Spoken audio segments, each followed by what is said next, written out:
a lot of the financial people that you guys are watching are YouTubers, and they became wealthy because they're YouTubers, not because they built businesses. The way I view them is very much how I'd view a Sports Center anchor. I was dunking in the ninth grade, son. Whoa! They're an entertainer. They're there to talk about what the people who are actually doing stuff are doing. At the end of the day, right? What will drive you in business and why you do what you do is your purpose, because dollars will only take you so far. Once you hit your monetary goal of what you want to make, that no longer becomes a motivation. You had mentioned earlier of like, hey, it kind of feels weird because I like to buy something nice and then that motivates me to go get it. And that's normal. That's totally cool. But there will be a point where you get everything you want. And then it becomes what motivates me now. All right, I got my guy Fuzzy with me, dude. What's up, man? What's up, man? I like the beard. No Shave November. We're trying. We're trying. This is like 3 weeks worth, by the way. So mine's too, but yours looks a lot more thick than mine. Oh, you actually think so? Yeah. Every time I look in the mirror, I see zero progress. So I'm like, I see yours. You actually look more, how do I say, more professional without saying you always look professional. You think I look more professional with a beard? Well, your skin is so clear that when you have a little bit of like stuff on it, it's like this guy, he's been through some stuff, as opposed to squeaky clean, Ryan Pineda, like, always on hair coiffed. Dude. It's like, oh, he's got some deficiencies. This is what I told people. This is my recession beard. You know, you're a baseball guy, and we're going to get into that. But, you know, you do things for the rally, right? Like we got our rally caps, we got whatever. This is the rally beard. It's a rally I'm trying buster. to get us out of this recession, and I'm trying to get rates lower. Like I first it started as No Shave November, but I think I'm not shaving it until we see rates in the fives again. Fives? I need to rally us up. Listen, I'm younger than you, and the first thing that I learned about my mortgage rate was 2.9. That's great. Let's see if we can get lower to 2.75. And now I look back at that time. You're like, I'm an idiot. Yeah, and I'm looking at mortgage rates every single morning. When is it going to be 7.1? When is it going to be 6.8? I'm just hoping for the day that I can finally buy a bigger home and not feel like I should stay in my smaller home because I have a 2.9 interest rate. Yeah. It's the craziest thing. All of my friends, I had an argument with my friend 2 years ago. He said interest rates have zero correlation on purchase power. I said, just you wait. He's 25, 26. We're trying to learn all this stuff together. That's the one thing about high school I wish that we could learn more about. Interest rates, credit scores, all this different stuff. Yeah. But now that it's 7.1, You 7.5%, and people aren't lowering their prices, I'm on Zillow all day long trying to see, okay. People are holding firm. But yeah, we'll talk about that because I got some advice I want to give you. But for the people who don't know you, man, I mean, you've accomplished a lot on YouTube. Thank you. You make baseball content. You do recaps of games. You are a gamer. Yep. How many subs you got now? YouTube subscribers? So on my main channel, I just separated like my recaps and my gaming. They're on two separate channels now. So my main channel is like 430,000. Yep. And then my gaming channel, I just started it. I have 15,000 subs, but I'm getting 40,000 views a video. So I'm just honing in on really cheating the algorithm, which is my biggest skill in my opinion. I don't think I'm the most entertaining, but I really feel like I can optimize my videos as well as anyone. Yeah, and I think there's a lot of people here who are watching that are content creators. So I want to talk about optimizing and things. But for people who are watching this, they're like, okay, this guy kind of just makes YouTube videos about baseball games. Like it's just you recapping the game. Really. That's all it is. Quick pitch. Like, what do you make doing that? In terms of like what I get out of it, or like how much money do you make just recapping video or baseball games, dude, and playing video games? It honestly depends on if my video gets copyright claimed or not. So because I used, you know, how at the end of broadcast they're like, this blah blah blah is copyright material, express written consent, all it actually is copyrighted. So when I use their clips and videos, if I don't get copyrighted, I can make anywhere from a couple $100 to, if it really pops off, $1,000 in a day. In a day, yeah. A couple of years ago when the Astros got busted for cheating and banging on trash cans, I mean, I was getting 400,000 views in 24 hours. It was the craziest thing. I took pictures of my analytics. Like, I'll never see these numbers again. But if I'm copyrighted, $0. Yeah. $0. And the copyright system sucks. I'll upload an Angels-Red Sox game, and the YouTube bot will read it as Mets versus the Cubs. Huh. So there's a lot of copyright, whether it's music or actual material, that I had to spend so much time gaming the system, where now I can't remember the last time I got copyrighted. So that part's fine. So we're doing well. Yeah. We're making a good amount. Okay. So like just on like YouTube ad revenue for a channel that size and that niche, Like is the AdSense 40 grand, 50 grand? Yeah. So we were talking about this, Ryan and I. There's something called CPM. You guys will, if you're making content, it's just how much you make per 1,000 views. Ryan has historic CPM. So there's a big difference in like finance channels and sports channels and gaming channels. So I hover around 14 to 16 CPM. So if I have a really good month where I'm hitting 5 million views, I'll probably do 15 on a good month or something like that. And that's just me lowballing. Yeah. And if I'm feeling nice about, I have an 8-minute video, I won't put any mid-rolls in it. I'll just do one at the beginning, one at the end. So I got to probably be more cutthroat with my mid-rolls and get my RPM up there. But my videos aren't hard to make. Yeah. So I almost feel bad putting a bunch of ads in the videos. I don't know about you, but that's just something that I've learned to cope with, and maybe I give myself I think you're too much honestly credit. overthinking it. Probably, yeah. I just don't think people care. Well, yeah, I think so as well. And then I thought to myself, so many people have ad block. And then even when you're making a YouTube video, they'll tell you when you put your ads in your videos, there's no guaranteed chance this ad will be in your video. Well, you know what's funny too is I've had YouTube Premium for years, so I don't ever see ads. Yeah, I pay for that as well. Yeah, so I think a lot of people who watch a lot of YouTube probably have that. But it's funny because sometimes we'll be on my other accounts, which don't have Premium. Okay. And then we'll see my ad pop up on my video. Like your actual Ryan Pineda ad. Yeah, because we run, 6 figures a month of ads for my different companies, right? Okay. And I'll be like, dude, I've never seen that ad before because I don't watch ads because I have Premium. So do you just, almost like your TikToks where you sit down for 4 or 5 hours and you get content pumped out, do you just pump out promoted videos and content like that? But do you consider that content in your head, or is that separate from... Yeah, I think... like, how should people almost diversify? These are paid promoted videos. Should they look different than my normal content, or do you try and make it as seamless as possible? So what I've gotten I've never really seen good one at, of your ads. Yeah, what I've gotten really good at is creating content-based ads. And so really it's just doing like a TikTok or a reel or even a YouTube video where I'm like, hey, here's what's going on in the real estate market. Boom, boom, boom, boom, boom. Giving a ton of value. And I'm like, hey, if you want to learn how to navigate this, click the link below or DM me the word this, right? So it's like they got a ton of value if they watched it all the way through. And now it's up to them. Do you want to learn more or not? The ads that don't work these days are when you go straight into ad mode where you're like, pumping stuff I have out. I have the best coaching program. Right. Join it. It's amazing. Do you think that's why Ty Lopez was so successful with his, do you remember his In My Garage Of course. knowledge? It's a classic. So the whole, do you think it's a fake persona that people just catch on to and it's money? I think that the type of ad and the type of content are constantly adapting, right? 3 years ago, there was no TikTok style video. None. And so that wasn't a thing. Today, yeah, you better learn how to make ads using TikTok style. Right. Right. And it was the same thing I told YouTubers years ago where I'm like, you guys got to get on Told TikTok. me. You got to get on Reels. It's going to take over. I mean, so now that you have all of that information, I think the number one question I get asked nowadays, if you could go back, or if you were a YouTuber in today's landscape, how would you start making YouTube videos? I tell them I wouldn't. I would start on TikTok. Yeah. I would learn how to make content through short video form, and then I would start posting that on Reels. I would post that on YouTube. And one thing that Ryan was telling me years ago is don't be afraid to repurpose content. And I was like, well, if someone saw it over here, it's not going to get clicked on over there. So then the YouTube algorithm is going to kill it. The CTR, the click-through rate, it's going to be suppressed. And then you think you're building 3 separate audiences. So just because it got 1 million views on Reels doesn't mean it can't get 5 million on YouTube Shorts. So a lot of people are asking, like, should I do promoted ads? Should I do shorts? Should I do YouTube long form podcast? I say do it all. Just make 5 videos, all different topics, whatever pops off, make a second video of that. Yeah. And I don't think there's never been an easier time to become a content creator than right now as we're talking. I agree. So I have a coaching program called Content Empire, right? Okay.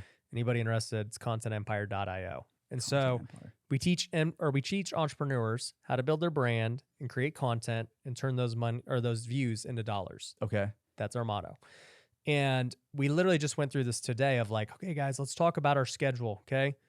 Let's figure out how much content we want to post and across what platforms. And I said, based on your time and your budget, here's what I would do. So I said, if you got $0, here's what I would do. If you got a $5,000 budget, oh, that's smart. Here's what I would do. Okay. If you got $10,000, here's what I would do.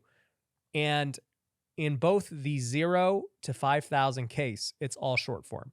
You're not even messing with long form, right? Because think about it. What's the easiest way to grow from 0? It's to do short form, right? But people get caught up in the revenue side of it because you're not making. But remember, everyone in Content Empire is already an entrepreneur. They're making money. They have a business. Okay. We're not YouTube creators, and that's not our main revenue source. Mm-hmm. So for them, they already got jobs and businesses. They need eyeballs onto the business. The best way to get those eyeballs, shorts, reels, TikToks. I keep forgetting that you didn't start off as a content creator. Yeah. Like you went from baseball to real estate, baseball and real estate at the same time. And I keep thinking Ryan is just the TikTok Rolex colorful hair guy when really you've done so much before that. So I think people forget that happened and you use that as your, like you leapfrog from that to this. Yeah. So there's so many ways to reach what we're doing. You're doing real estate. I'm doing baseball. A lot of people don't watch baseball. It's so niche or niche, however you say it. Mm-hmm. So I think so many people get caught up in maybe having a coaching program like that to really streamline it. Like focus on these things because I've already done them. This is what worked. Just do this. Well, the interesting thing is and this is why I created the program, because I knew I had something that nobody else was offering. Because there's a lot of programs out there that will teach you how to become a professional YouTuber and like YouTube is your stream of income, how to go grow so you get better AdSense, how you can go get sponsors and, you know, the life of an influencer creator, right? And you see that most big creators are that way. They made their original money from being creators. When I said, look, I came as an entrepreneur, like I had made millions as an entrepreneur well before content creation. And I knew that content creation and social media was the next frontier for entrepreneurs. And I knew they were all going to get on eventually. It was too early. So I kind of paved the way. And eventually, after everything I learned and experimented with, I've experimented everything you can imagine. Yeah, but you were pretty much first on shorts. I was a naysayer of shorts and you said, do it. This was a year and a half ago. Yeah, because I just want to try. I want to experiment always. And so after, almost 3 years of doing this, I said, okay, here's the deal, guys. I know exactly how to do this as an entrepreneur. I'm not trying to teach people who are making no money how to become pro influencers. What I'm teaching is entrepreneurs who have a business, how to still have a business and manage it, but now create content that's going to help them get the right customers for their business. I could give a crap how much AdSense you make. I could care less how many sponsors you get. If you do, great. But the real money, as I know it, is made in your business. So you're trying to build entrepreneurs, not necessarily content creators. I'm trying to turn entrepreneurs into content creators. Okay, that makes sense. For their business. Because someone like me, I don't care about ever having my own this, and that. I strictly just want to make YouTube videos. You do today. Forever. Nah, you do today. Well, unless it's like I open up a bar or a batting cage, I can't see myself wanting to build products or wanting to sell. Yeah, I don't know. Because the thing that I'm wary of is, you've probably seen it, or maybe you don't because maybe you don't look at your TikTok comments, but a lot of people are afraid of trolls and you get trolled a lot. Yeah. So when you come out with a Content Empire program, a lot of people say, why can't you just give that out for free? So when people say something like that, where it's like back in the day we played baseball, we don't just go to the batting cage and there's a professional athlete giving out free advice. You have hitting coaches. So I kind of liken it to, not that I am hard pressed to give out information and advice, but I went through a lot. I struggled a lot. I had a lot of 10 out of 10 videos where all that means is 10 out of 10. YouTube hated your video. It flopped. You wasted your time. You're ugly. You're adopted. That video sucked. You might as well quit. Yeah, you might as well just quit. Yeah.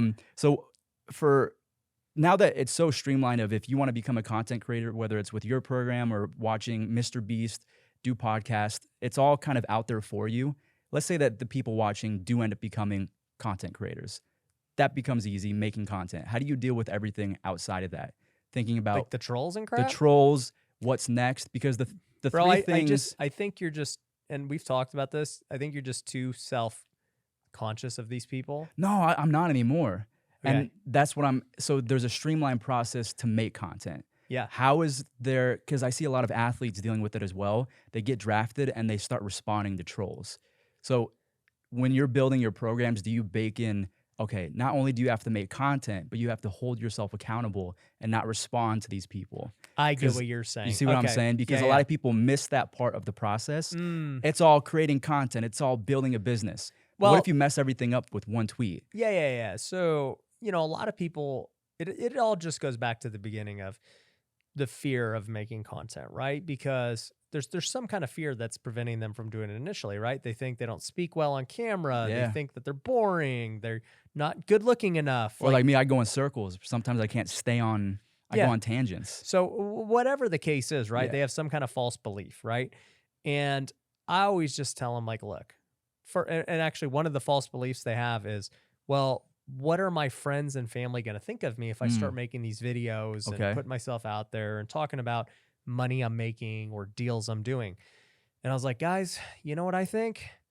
Who cares? Who cares what you think? Who cares what they think? Are you saying that because you've already seen the thousands of comments, or did you go into content creation with that mindset?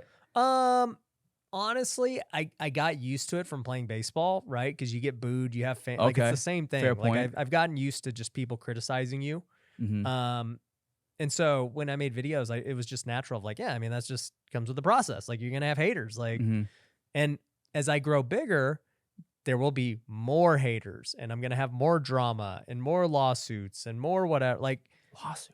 That's what it is. That's what happens when you become big. Have you ever seen a big company who doesn't get sued, who doesn't have haters? No, actually, that's a fair point. Like Elon Musk is the richest man in the world. You know how many people hate Elon? You see on Twitter, 3/4 of the employees at Twitter are gone. I don't think they like him. No, definitely not. Man, are you keeping up with all that? Oh yeah, everything Elon does, and Twitter's... I love it. I love it because that's a guy who does not care what anyone thinks of him, and that's what allows him to innovate and do what he believes and to kill it. All these other companies, I saw a thing, CBS was like, we're no longer going to... I saw it, and now they're back on it. They're like, well, I guess we'll be back on. Elon's like, you know what? I'm bringing back Trump. I'm bringing back Andrew Tate. I'm bringing back everyone. I don't care what anyone thinks. Right. That's what happens when you have the freedom of not caring what anyone thinks of you and you just doing what you believe is right. So that's the big thing that we try to teach them is like, look, you understand this is going to be great for your business, right? Fantastic. That means it's going to be great for your family, your employees, those around you. That's great, right? You also believe your content's going to be valuable. People are going to see value in it. You're going to help a lot of people along the way. So what would be stopping you from doing this? A couple of people who think you suck or that you're a scam. Yeah. Who cares? Yeah. If you are commenting on people's stuff, like looking for that, your life probably sucks. When's the last time you commented on a video? Been a long time. And not just like, oh, this was a killer video. I'm talking about a negative. You're trying to tear someone down or dislike the video. No, never. That's never happened. You ever look at a comment and just think, what is this person going through? And almost from a Christian perspective, you want to feel bad for him, but it's so negative, you just don't. For those wondering, I actually met Fuzzy at church a long time ago. Way back in the day. I was actually teaching Sunday school, and this was back in what, 2013 maybe? Oh, 2014? 2014, 2015. Yeah, so 2014, I was teaching Sunday school, 5th grade boys, and you were like helping out too? What were you doing? No, so Roxy introduced me to you it was at the Crossing. Yep. And it was like some 6 p.m. Bible study. It was a course almost. Yeah. And they showed videos and that was a different thing. Yep. Yeah. And then she tried to introduce me because you played baseball and I was just too timid at the time. I remember exactly how old were you back then? You were probably only like 20? No, you weren't 20. Like 19, 20. Okay. And I was going through a breakup, so that was the only reason why I was there. Okay. So maybe God can help me through this breakup. But that's where I met Ryan, and never in my wildest dreams did I think that this was going to come out of Yeah, you weren't a YouTuber. I wasn't. Nope. I was a baseball guy. Yep. Yeah. Crazy times. Now we're going to get you back to Bible study, dude. I need to. I'm already calling you back out. I know. I've been called out. I called myself out. But it's just one of those things where it's so bad to say out loud, but I work so much. Yeah. And I do so much and I give my time to so many people. Yeah. That I'm having a tough time fitting God in, which is the worst thing. Well, I know. But this is like what the wealthy way is all about, right? Okay. It's all about having wealth in all areas of life, not just YouTube and fame and money and success, but also in your faith, your health, which your health, you've been doing an amazing job. You've Yes. lost like 60 pounds. 65 pounds. Yeah, dude. Thank So, I you. mean, in the year I've seen you, you've definitely turned that thing on. And then, with your family, I mean, you're not married yet. You don't have kids yet. But I mean, here's the truth, right? If like you already struggle with it now to make time for God, it ain't getting easier. It's getting a lot harder when you have a family and your business scales and it gets bigger. So people ask me, they're like, dude, but what about right now when you're first building and trying to grow, and like, is it okay to like overwork then? And I'm like, you realize if you're an entrepreneur, you're always building, you're always scaling. Well, I see that perception, especially when you make your videos on food. Yeah. So when you made a TikTok or a reel about your at-home chef, people had that perception of, well, now it's easy for you to say because you have the balance. You've been past the point where you felt like, when does this end? When does the good things in life start happening? Yeah. And you can't find the balance. So I think people criticize you a lot, at least from my perception, just on the other end of the phone, and I see all the hate. And I almost think to myself, how did Ryan balance everything? Is it really just delegating everything that you're not good at and just focusing on what you are? And then if that's the case, how do you get so successful to the point where that's even something that's fathomable, something that you can actually attain? Because I'm successful. I don't know how to find good editors. I don't know how to find good thumbnail makers or people that I can trust to put my baby in their hand as well, because they weren't there at the beginning. Yeah. So it's like, I don't understand balance. I don't understand how that's achievable in our shoes when shorts, reels, the landscape is always changing. And then you grow up and people die. Like, I never had anyone die until last year. I never bought a house. I never had a nice car. And with a nice car comes different off the field stuff, so to speak, with the perception of you. Yeah. Oh, Fuzzy, he used to be humble, kept his head down, didn't want to, flex. Now he's flexing. Yeah. So all of these weird little nuances that are showing up to where it's like. What you have is an issue of you're still super concerned about what other people think of you. But do you think that's a me thing, or do you think that's where society is going? No, I think a lot of people struggle with it. No, they do. Yeah. Like, and not to like say I'm perfect. Like, it's not me. It definitely, I'm bad at a lot of things. Well, no, but like everyone has the choice on whether or not they choose to care what other people think about them. Right. So it's like, we all have the individual choice. Right. But I would say, with the whole balance thing, man, it's a never ending thing because like I said, a big question I always get, they're like, Ryan, I get like you're talking about you do it now because you have a big company, people can do stuff for you. You got money, like whatever. And I'm like, well, how do you think I got here? Do you think that I just like worked super hard, like, and I just only did work and I'm still married and I, still have Bible studies and I'm still in shape? Like, do you think that somehow I did it differently than how it is here today? And do you think like that I think I'm done? Like I've made it? Like, no, I don't think I've made it. Like, I think I'm just at the beginning of where I'm building to go. Like, I think, I had Grant Cardone sitting right there. And he's like, bro, you need to become a billionaire. And I'm like, you're right. Like, let's do it. And so I'm thinking, okay, what is the path to becoming a billionaire, right? Most people will tell you, well, dude, you're going to have to grind. There's no other way around it.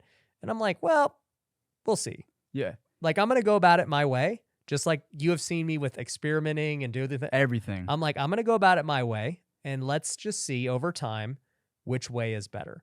And it's been proven to work pretty good so far. And I think even in the long term of things, like I can become a billionaire doing exactly what I do today. And then what would be funny is, however many years from now, I'll be 100 millionaire. And they'll say, well, yeah, it's easy to say now because you're 100 millionaire. It's just a never-ending spin cycle of he had it easy, or it's like they just see the end result and not the grind of you being, a 20th round pick or whatever you were, and starting off in AA or making no money. I never made it to AA, right? No, really? Yeah, like so you were just hustling real estate and single A, and I mean, here's the point of like what I'm willing to do that others aren't.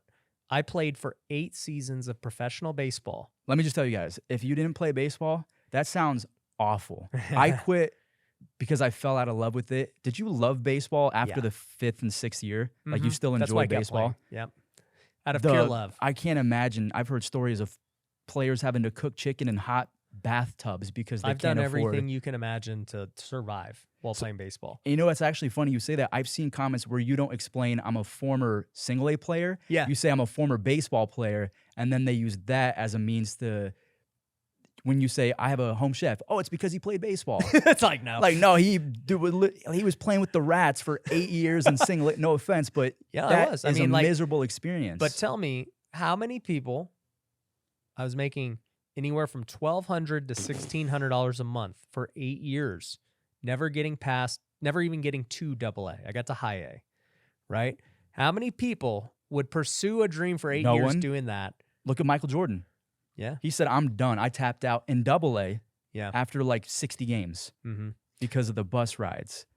Well, you know, when you're the best basketball player ever and then, you know, you go back to like some crappy situation, that's a little bit of a different story. Okay, maybe. But right? But like, even still, a guy who's never made it, you know, most people, they give up their dream early because of financial reasons, right? They're like, hey, you know, I just got to start making some money. This is not.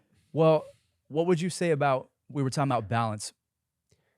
Because social media is so prevalent and there are so many goals that people have, whether it's I want a house, I want a nice car, I want to be a billionaire, doesn't that become distracting to the point like you don't have a central goal? Like, is your central goal now to become a billionaire? Or is it to be a good father? And then you have, I feel like it's hard to prioritize nowadays. And that's where a lot of people get caught up is, you know, a lot of people watching right now, they might not be happy at their job, but they also might want a home. They also might want to be a better father. So this is exactly what the Wealthy Way is all about, because most people think it's about having to have one sole focus of, I want to be a billionaire. It's like, no, life is not about that. Life is about having goals in all the aspects of life, right? So I created the wealth acronym: worship, education, affluence, lifestyle, team, and health. And so what I do is I set goals in each of those categories that I'm going to go achieve each year. So in my health, look, I want to achieve this. For my wealth, or for my affluence, aka my money, I want to go achieve this. In my faith with God, here are the things I want to achieve. And so, you know, I've created a planner. People can get it for free at wealthyway.com. It's free software. By the way, there's probably be an ad in this video, but I have my book is coming out December 13th, The Wealthy Way. Okay. So I'm super excited about that. You guys December can pick it up. 13th, everyone. Pre-order. Amazon. You can get the Kindle for $1. Okay. And it's way more. It's not one of those like cheap dollar, but I just want people to have it. And I also created a whole new course called Business Builder Academy that I'm going to give away for free to those who buy it and leave a review. So you'll be able to get that all at wealthywaybook.com. So anyways, with that being said, I think that most people just, that they are so singularly focused on one thing and they forget everything else, right? For me, you asked, what's the main goal? I mean, I have lots of goals, like I said, but if you had asked me what's my purpose at this point, what pushes me to go make content and start businesses and keep grinding and all that every day, man, it's really twofold. Like I am super passionate about growing the Wealthy Way and helping entrepreneurs live better lives, more fulfilling. Like that's obviously a big part of it. 2 is leading people to Jesus. I mean, at the end of the day, that will always be the calling above all. And however that looks, whether that's through content, whether that's through the people around me, whether that's through starting nonprofits or donating to churches or whatever, like they'll all play different roles in how I achieve that. But 3, I do know that in order to reach that goal of leading people, it requires a lot of money to go help whatever missionaries and churches and people who are out there doing the work. Cause you know, there's different parts that we all got to do with being a part of the body of Christ. Some people are meant to go be pastors. Some people are meant to be missionaries. Some are meant to just be the janitors at the church. Some are meant to do Sunday school. Others are meant to finance it.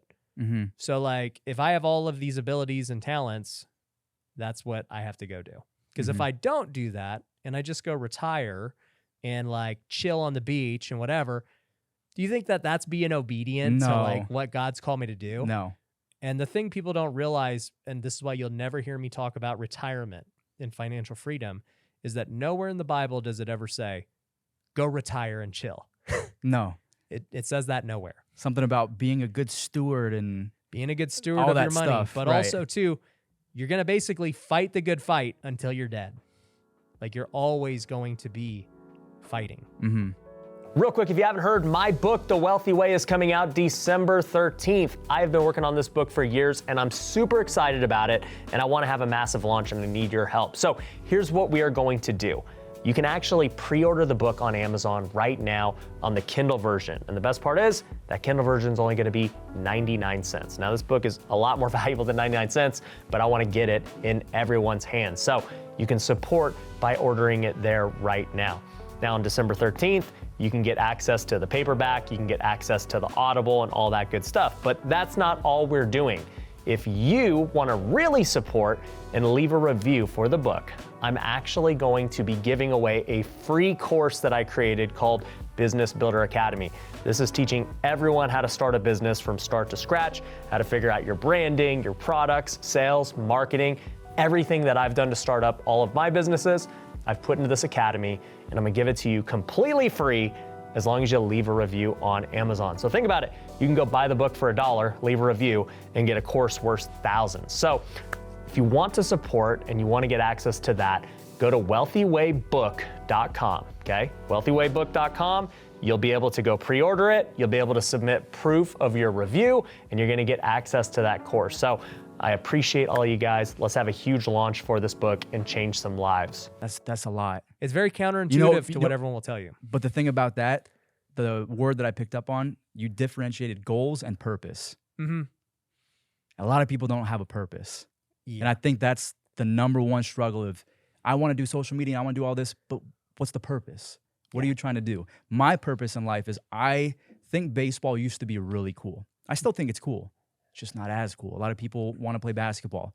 So my main purpose in life is, I just want baseball to be accessible. I want it to be affordable again. I don't know how much baseball bats were when you were young. A lot of money. But they're like $500-$600 now. It's crazy. It's insane. And cleats. And I mean, I used to get made fun of because I went to Faith Lutheran. Okay. And I was the poor kid at Faith Lutheran. So I'd roll up in my minivan and I'd have to shop at Ross for my cleats. But my purpose now is, I feel for those kids. And some of those kids, like some of the best players I ever played with, were dead broke, never were able to do showcases. Yep. So your purpose is building entrepreneurs, Yep. whether it's through faith or maybe they're not faith-based, but you can still connect with them using the things that faith has taught you. Exactly. So I think it's important to use your purpose to attain your goals. And I'm slowly but surely understanding that through meeting people like you, where it's not, in my opinion, healthy to just throw out a bunch of goals, hope you attain them, and then when you don't see the box checked off, it's, well, I failed.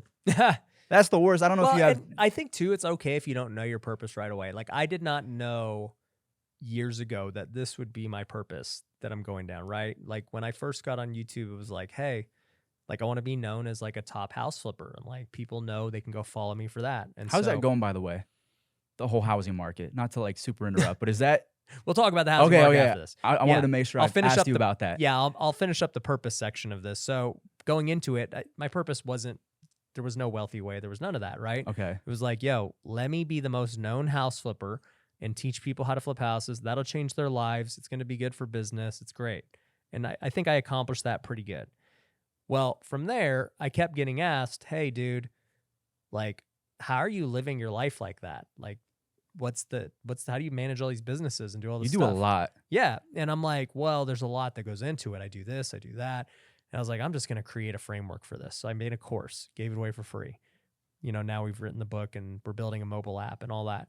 But today, when I look at it and I'm like, okay, well, like, what's the next stage of my evolution as a content creator? Like, it's not about just house flipping anymore, right? Like, I talk about a lot of things. Mm-hmm. And I was starting to think through this actually this weekend, and it kind of dawned on me. I was like, you know, I'm talking a lot about faith these days as an entrepreneur, and I was trying to think, who, if somebody else was a Christian entrepreneur just getting started, who are they going to go look up to right now on the social media space? Yeah, I'll give you a perfect example. My friends are starting a faith-based apparel. Yeah. And they're trying their best, but it's so niche. Yep. And they're making baseball skits, and I ended up giving them advice, and maybe it's terrible that I'm a Christian saying this, but I said, don't be a faith brand backed by baseball, be a baseball brand backed by faith. Mm-hmm. And like you said, I can't point to this person as their role model and say, just do it like them. Right. And maybe that's because I'm timid about faith, and really does rub people the wrong way, and maybe I'm. But it goes back to if you don't care what people think. No, yeah, for sure. But also you have to care about your bottom line and your future. But you don't. Not when it's about something bigger than that. Well, sure, but opinions of. Okay, we all know that Twitter. So who has more to lose by expressing very strong beliefs, me or you? Me. You have more to lose. Yes. Okay, why? I think that I have more to lose because I don't have, this is going to sound so bad, a nest egg comparable to yours. So there's a guy that's gone viral over the last few months. His name is Andrew Tate. Yep. He considers himself uncancelable. And it's probably because He's back on Twitter, though. Yeah, he is. So it's like, I have to watch what I say, because if I got canceled tomorrow and my YouTube channel terminated, I'm dependent on YouTube. I get that. I think you're so good at what you do and you're so self-sufficient and efficient that you don't need... You're right on that point. You're right. But I would lose more money than you if I got canceled. That's my point, right? But you want to go to zero. No, I would still be fine. But I would lose a lot more money, right? Because my marketing power for what I do today generates significantly more dollars from social media. But nonetheless, okay, that's irrelevant beyond the point, because it doesn't matter if you truly believe in the cause that you're promoting and that you're talking about. The bottom line, the ramifications, none of it matters. I mean, all the 10 out of the 11 disciples were killed for what they believed, right? So, for me, as I was just thinking about everything, I was to the point of your friends. I actually agree with what you said of that not being like we are a Christian brand, but we are a brand. We are an apparel company run by Christians, right? I think that's great. That's how I view myself too. It's like, this is not a Christian podcast no or way, anything, right? But what I believe is going to come out if it naturally comes out in conversation. I'm not like pushing it on people, right? It's like, we're talking about it. Like, I'm not going to shy away from it. But what I was thinking when it came to purpose, I was like thinking about your friends and mine. I'm like, who do these people have to look up to? And I was like, Joel Osteen? Well, no, he's not a Christian entrepreneur. That's what I'm saying. Like, he's a pastor. Right. Which a lot of people feel one way about another. But anyways, I was like, I might be the most influential Christian entrepreneur today. Like, I can't say that there's one person who's as strongly opinionated about their faith who has this level of influence. So, and sometimes you do it so much to the point where I'm like, I wonder if that's turning people away. And Ryan keeps on doing it. He's so dedicated to it. He doesn't care if people are turned away. I don't care, but it just made me think, like, if I'm like, whether I am or not, the fact to be like in the conversation, the fact that I personally can't think of anybody that I would say I like look up to, of like, that's the guy. He's so bold about his faith. He's super famous. Like, this is great. There are guys who are like, they're Christians, but like that, they're not talking about it, right? No. Like, it's not good for the bottom line. To your point. Yeah. They're like, hey, I just want to stay like cool with everyone. I'm not trying to deal with that. Do you think that's fake? Do you think that's something I think some are, yeah. Yeah? Yeah, 100%. Some are, definitely. Do you think that doing what we do requires fakeness? No. And putting on a persona? Well, I think, look, in social media with entertainment, entertainment requires some form of acting, right? But I don't think that the things you believe, you need to really act. Like, what I'm saying, I truly believe. There's no acting about it. And if anyone doesn't like it, it is what it is. I don't really care. I remember when you first spoke up about your company, you weren't going to require certain medical things that were happening in the last year. I was like, dude, Ryan's got some nuts to say this on camera in front of thousands of people, because I know, let's say I had that belief. Yeah. I'm putting that in the shed. I'm not telling anyone that stuff. No, I never got vaccinated. I never made anyone do anything. And I think obviously that turned out to be the right decision. But yeah, I'm even talking about other things I'm doing. Like, I just got my concealed carry permit. Yeah, you're fighting people in your garage. I just got done training today. I was fighting. Form's a little shaky. Well, it's only my second lesson. I'm joking. People have been asking who's going to be my opponent. I'm 175. You're 175. Yeah, but let's check the BMI here. There we go. Come on, man. CPM, BMI, you're vastly ahead in those departments. But No, I mean, I think at the end of the day, right, what will drive you in business and why you do what you do is your purpose.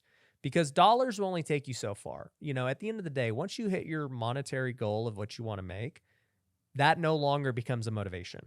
Like you had mentioned earlier of like, hey, it kind of feels weird because I like to buy something nice and then that motivates me to go get it. Right. And that's normal. That's totally cool. But there will be a point where you get everything you want. And then it becomes, what motivates me now? That's the thing. When you, quote unquote, reach the finish line. Of material things. Of material things. Yeah. Well, it's funny because I never thought I wanted a big home or anything like that. And then I started making some money and it became something that I could, and then interest rates skyrocket. So it's like I have goals and then I don't know how, like, what's your average demographic in terms of age? Like 20 to 35. Oh, so everyone, interest rates are messed up to the point where it's like you've done everything you've saved your money. If you follow Dave Ramsey, yeah. That's the first financial book I ever read was Financial Peace. Yep. And it worked really well to teach me how to be very cheap and not enjoy life, as he called the scorched earth lifestyle. Yeah. And it works really well for a certain amount of people. But now there was a clip that went viral of him saying, well, just buy the home and refinance later. And in theory, that probably sounds like a great idea. And to me, a couple months ago, not listening to podcasts and listening to even bits and pieces of your podcast that make me interested in going to learn about it. And I thought, well, that's really smart. But you don't get the context of what if that house goes down in value?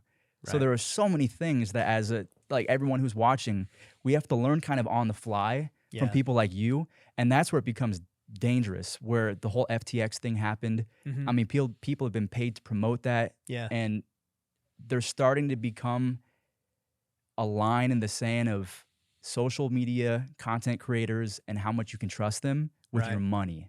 Because now it's the line is being blurred of if this person is a quote unquote professional, how do we actually know that? Well, so I think it's here's the social deal. media has so many ups and downs to it, and I'm learning about interest rates, but how does this person know when interest rates are going to fall compared to that person? No one knows. That's number one. I've always said that. But you just have to understand, if you're going to follow somebody, what is their incentive, with the content they're pushing? How transparent are they about that incentive? And what is their background for being able to speak about that, right? So, let's give 3 examples here. If you look at Dave Ramsey and you look at his incentive, for one, I mean, he gets paid when people use his network of realtors and loan officers. Oh, I didn't realize that. So that's one way he gets paid, right? If you go by using his network and his SmartVestor Pros and all whatever that different it is, stuff. I don't even know what it's called, but he'll make money, right? Yeah. What's his expertise? I mean, look, the guy, as much as I don't agree with a lot of his philosophies, has helped a ton of people. I mean, that dude has changed lives. You will find a million people who are like, dude, Financial Peace saved me, saved my marriage, saved my bank account. Like it's really based on people that don't have self-control, that are beginners. For sure. It's great. It's not for entrepreneurs, but it is it has its purpose. So I don't have a problem with that. As much as I hate on Dave, he serves his role. You're looking at all these FTX guys, right? A lot of our friends are getting heat for all this FTX stuff. The reality is, I mean, most of them don't really know anything about crypto, right? Nor do they really know that FTX was going to be a problem. By all appearances, they're great. You got Tom Brady, you got Steph Curry. You got these big guys all promoting it. Like, this guy's with the regulators. Like, how would you know that they're really struggling? Like Goldman Sachs, like everybody's investing in these guys. So it's hard to even get mad at them for that. But on the flip side, you got to also understand their experiences. Like, these guys make a lot of money promoting signups for these things. These guys also don't really make money in actual business. They've never built businesses. They don't know how. They're entertainers at the end of the day.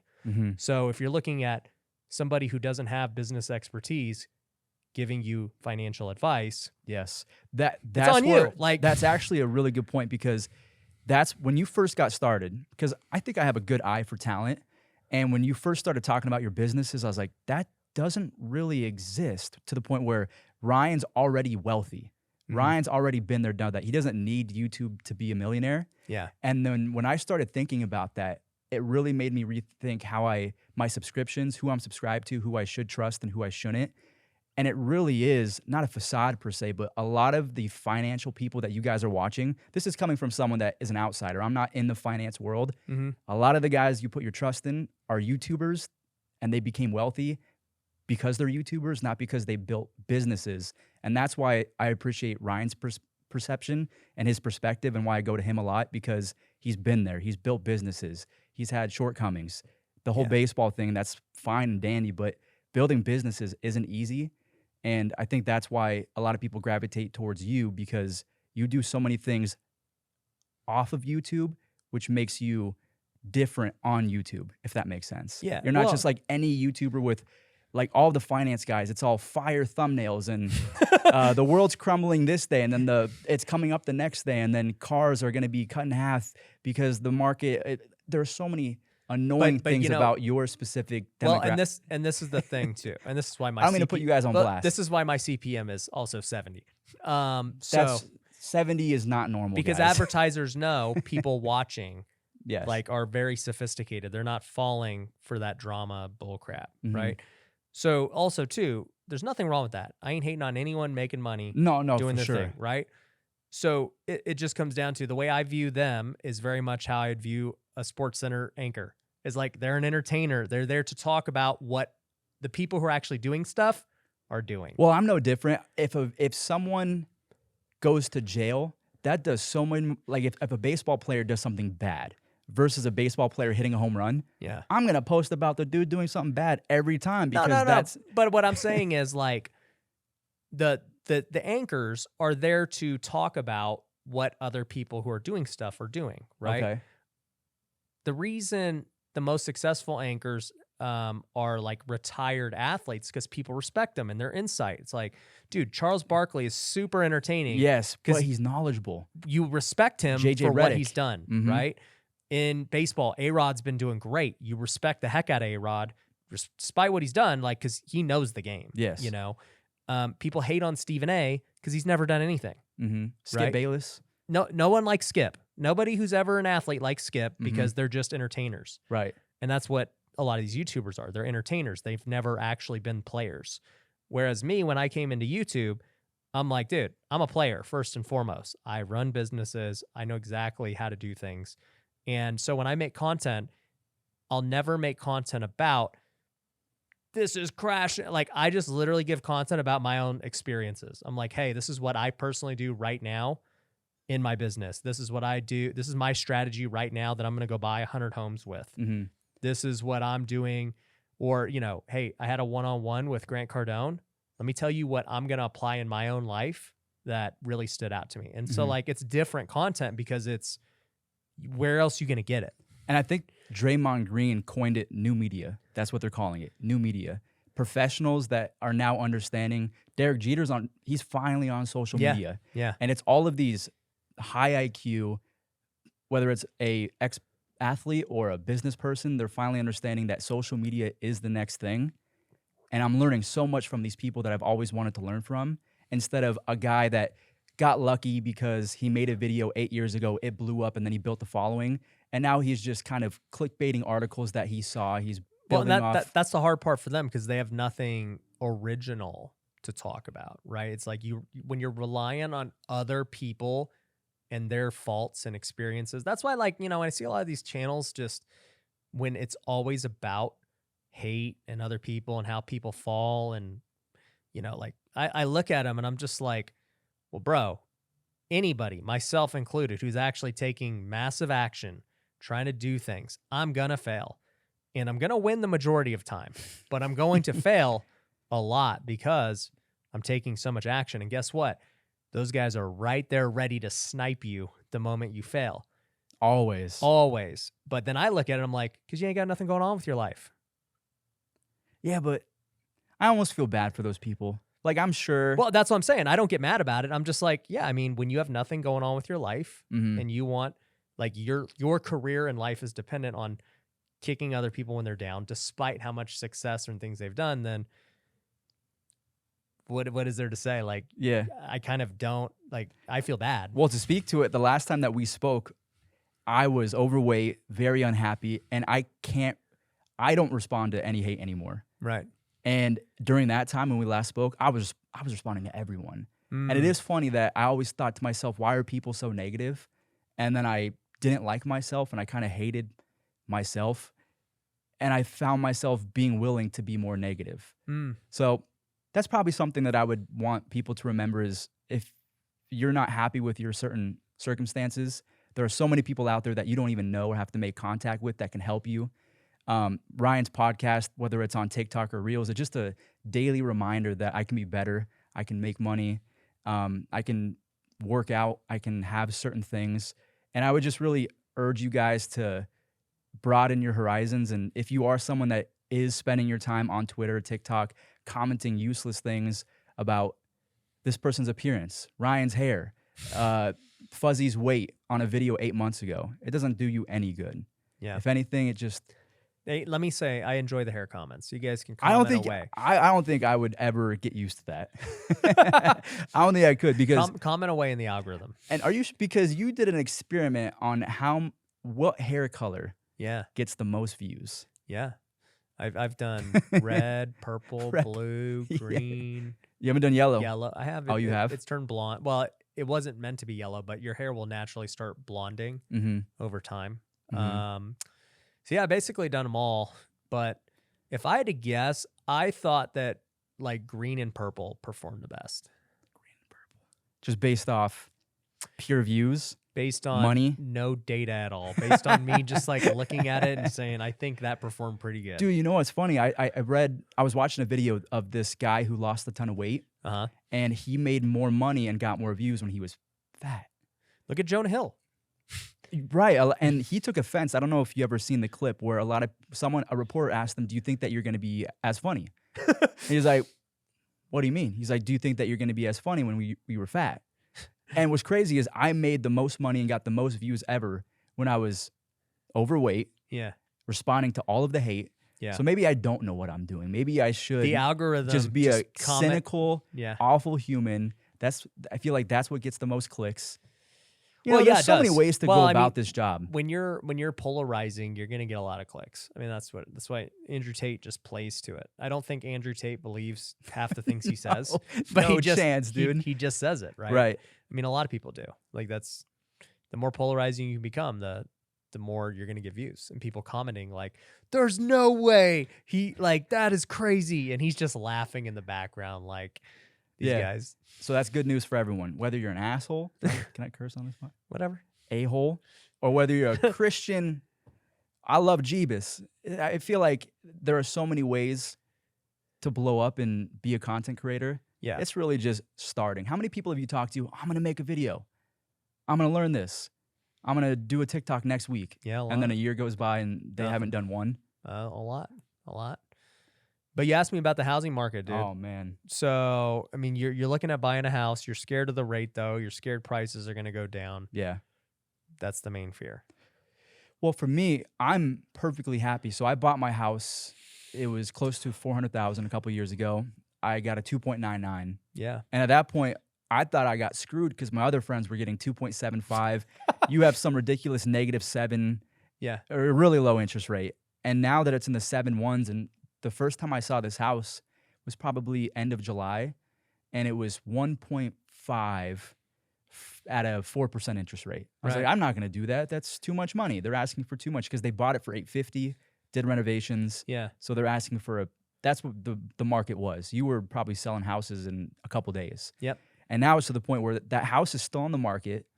The price is coming down ever so slightly, but the interest rate went up. Right. So it's more affordable, but it's no longer as affordable because the interest rate's not at 4. Yep. So like all of my friends who waited from 2018 to 2020 for the market to crash, that never happened. The interest rates are now at 7%. They still can't afford a home. So now it's someone who's in my shoes. The only recession I've ever experienced was my parents, and I was young. Yep. I don't know what comes next. I don't know who Ross Perot is, whoever controls the interest rates, and definitely not Ross Perot. Whoever these people are, so it's like, I guess my question Jerome to you, Powell's everyone. Jerome Powell, That's right? who everyone hates.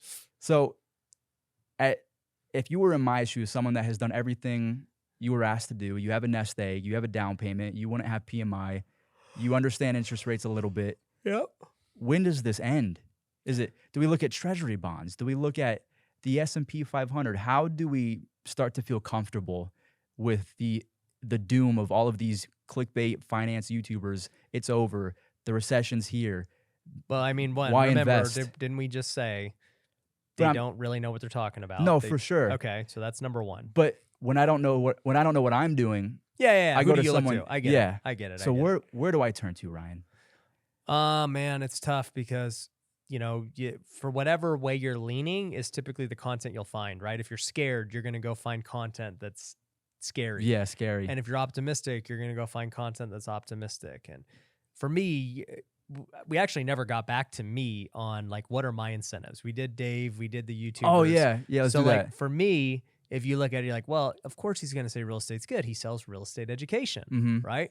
And it's true. I do. And I own a lot of real estate. And so I would like to see real estate continue to go up, right?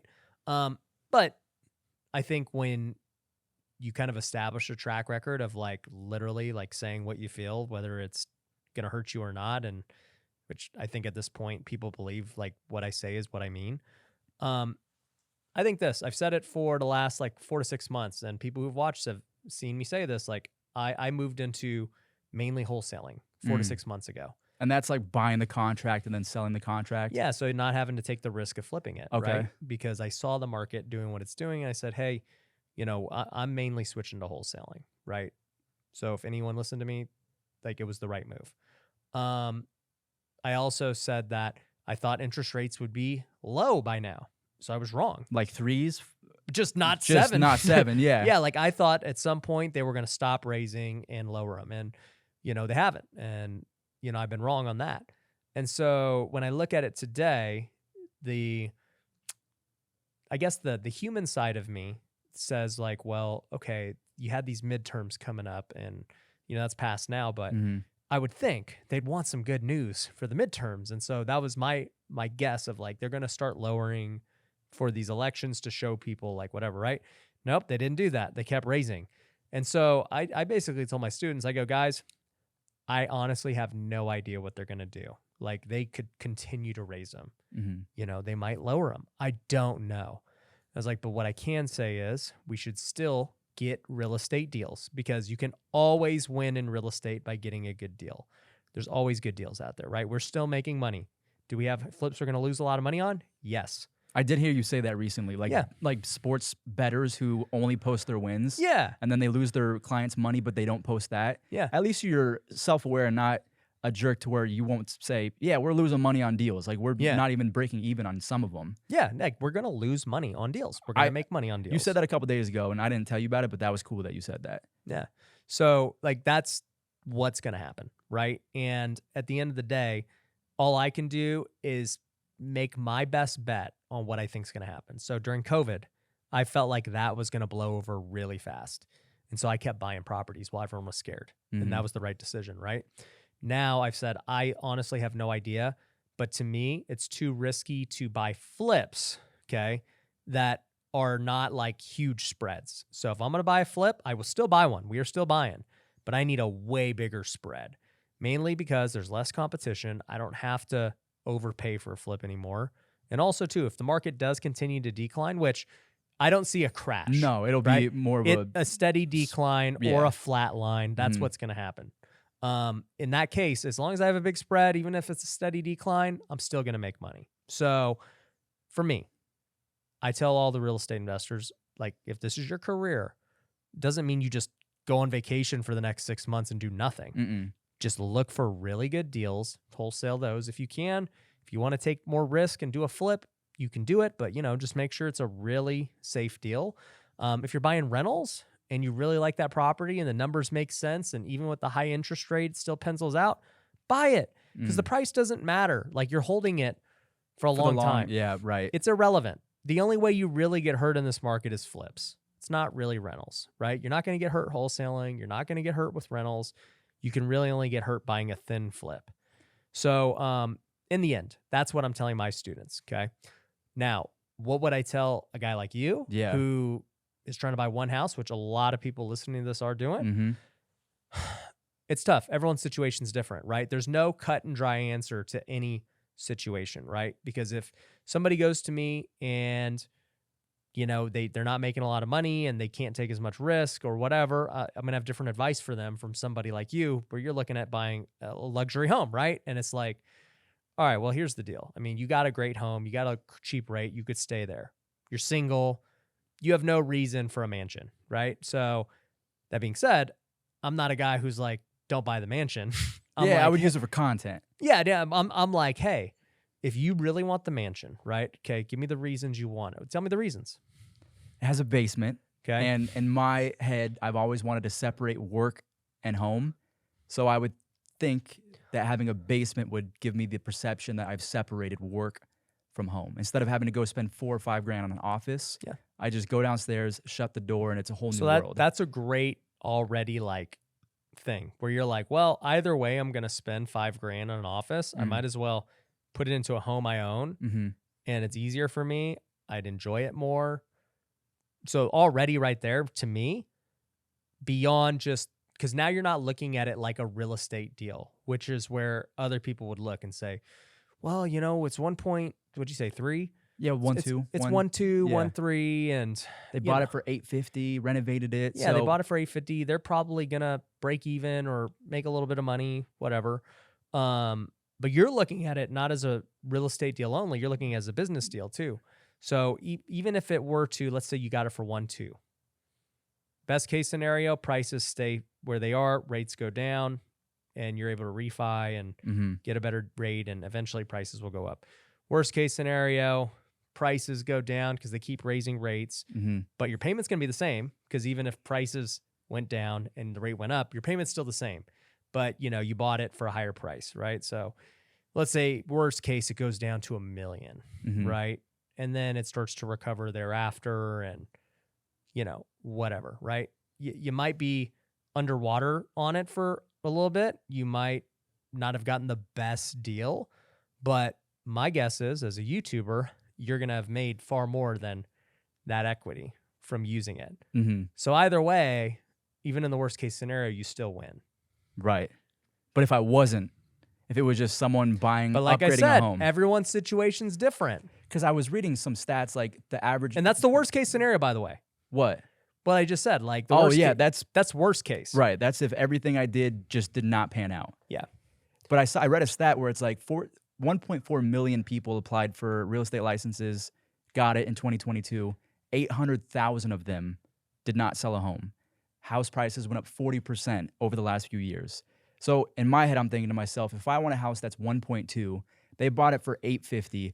Was that 850 40% above where it should be valued? Like if I spend 1.2, don't even think about any of that. For one, don't worry about what somebody else bought it for. Like number one. Number two, that's good to know. Yeah, don't ever worry about that. I mean, they might have bought it years ago, or it could have been a flipper like me who obviously was a flip. Yeah, I get good deals and I'm gonna fix them. Like that's my business. By the way, if you show me it, it's probably my friend, so I could probably help you. Oh, thank you. No, for real. I was gonna text you about it. Like, yeah, it's probably my friend. I might own it. I don't know. You probably do. Yeah. So I might cut you a deal. Probably not though. So come on, man. I'll give you a baseball card. So no, but I think, like I said, that's why my advice is always individual specific, because you have different needs than this guy, right? So for me, like think about my lot on the mountain that I'm building, right? It's going to be a crazy house. Right. Like on one hand, it would be nice to just go flip the land and go make a fat profit. The guy that's offering you a lot money, of right? Yeah. I could go make millions. Yeah. On another hand, do I need to build that big of a house? No, I do not need that, right? But on the other hand, I'm an influencer. And so like having that big of a house and that crazy, like the content of building that, how much is that content worth? If and when it's done, if I have a ton of like networking events there and meetups and business deals, I could have one business deal there that like really that seals the deal and it goes and pays for the house. Like that could happen. So basically what you're saying is if you're in a home right now that you got a 2.9, It's a solid house. If your only mindset is, I want to upgrade houses and there's no other external factors and I'm using it for business, you would just stay put. Well, I mean, look, I mean, do you need that house? No. I mean, you're single dude, you're young, you're fine. Dave Ramsey would tell you not to get that house. I'm not saying that, right? Yeah. I'm just saying, would I sell your house? No. Oh no, I would keep my home. Yeah, I would keep your home with that interest rate. I would totally not sell your house. Yeah, that guy's Dave Ramsey, man. Yeah. He's telling these people with 2.75 interest rates to pay off their home as fast as possible. Stupid. That's one thing I learned as an adult. Yeah. That's dumb. That's really dumb. Nobody should do that. No. But anyways. Sorry, tangent. But with you, look, if you got the money, it's not going to financially like harm you. You see a way to making more money with the home. Mm-hmm. You know, you're going to enjoy it. You're going to be happier, which in turn will make you better at business, better at making content. I see the path to buying it personally. Okay. Because I just look at all those, like, you know, I was thinking about a jet. I'm not going to get one this year, but maybe next year. And You're like leasing one, or? I'm thinking about buying one next year. Wow. Right? Good for you. So looking at it, it's like buying a jet really doesn't financially make that much sense. Like you get a tax write-off and all this stuff. But when you start calculating other external factors of like the content on this jet, you know, being able to talk about owning a jet, being able to go take a customer or a client or an investor on the jet, you know, like there's a lot of things that the jet brings externally, like the amount of time saved not going through the airport and dealing with I hate that to bring him crap. up again. Andrew Tate, I listened to it. It came up on my feed. He's like, I use jets because I can go to Austria, Germany, and 4 other countries in one day. Yeah. And I'm not going there to sightsee. I'm doing business meetings. Exactly. So like there's a lot of cases where it makes a lot of sense for someone like me, but it doesn't for somebody else. Right. So like, that's my point. My advice is never cut and dry. Mm-hmm. Everybody's unique in their situation. So I can't say what's best for you is best for somebody else. I was hoping there was going to be a one-size-fit-all of here's generally what happens. There is one size fit all when you don't know what you're talking about. Okay.